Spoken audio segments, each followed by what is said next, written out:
My name is Harley Talbot. This afternoon I'll be an instructor. We're going to be reviewing some of the basic features of the chemical hydrogen sulfide.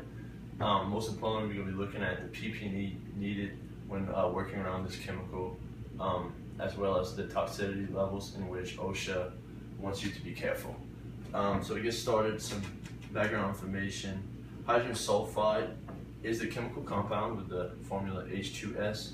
It is a colorless gas with the characteristic foul odor of rotten eggs. It is heavier than air, very poisonous, corrosive, flammable, and explosive. One thing that makes hydrogen sulfide a little bit safer gas than others is the characteristic smell. Unlike carbon monoxide, which has no smell, you can actually detect this a little bit easier before you can receive bodily harm. Some of the things that can emit hydrogen sulfide in nature, it's a very big part of nature. It can be found in coal pits, volcanic gases, natural gas wells, sulfur springs, and most importantly, decaying organic matter, which contains the sulfur. Some of the industries that do use a lot of hydrogen sulfide and have it emit a lot would be the petroleum production industry. Sewer and wastewater treatment is another huge one. A lot of things with agriculture and animals, as well as even paving asphalt. Alright, so some of the symptoms of hydrogen sulfate.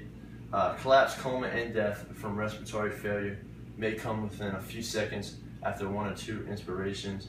At high levels, this would be concentrations between 1,000 to 2,000 parts per million.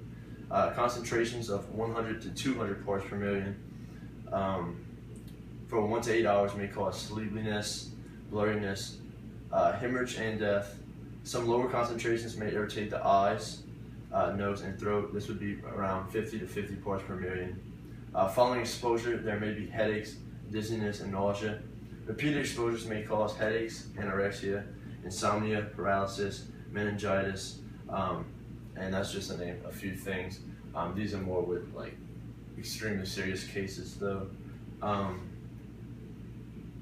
And to come from that, we want to go against those things. You want to use the proper protective equipment for hydrogen sulfate.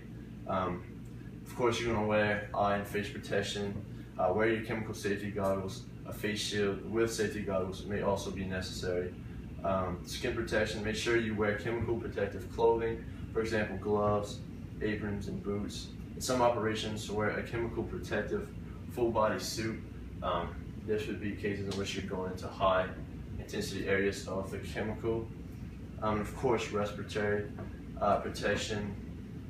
Up to 100 parts per million, you are required to wear a powered air purifying respirator with an appropriate cartridge.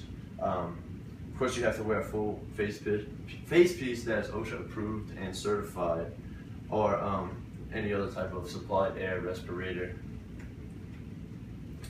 Alright, so just to touch base again with the exposure limits, OSHA does have a ceiling limit of 20 parts per million. At this point, you can no longer be around it without any protective equipment. The general industry peak limit is around 50 parts per million. After 10 minutes, if no other experience is during that shift. In construction, there's an 8-hour limit if there is 10 parts per million of hydrogen sulfate in the air. In shipyards, you have an 8-hour limit with 10 parts per million. And as you can see here, we do have a few different other facts about it. Different industries do have different peak levels on how long you can stay around the chemical, depending on how intense it really is. Here, I also have another exposure chart showing the OSHA regulated parts per million allowed for hydrogen sulfate.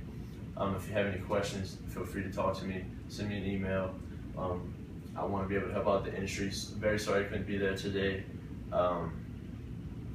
but having the proper exposure to this will help you in the industry and keep everyone safe. Thank you.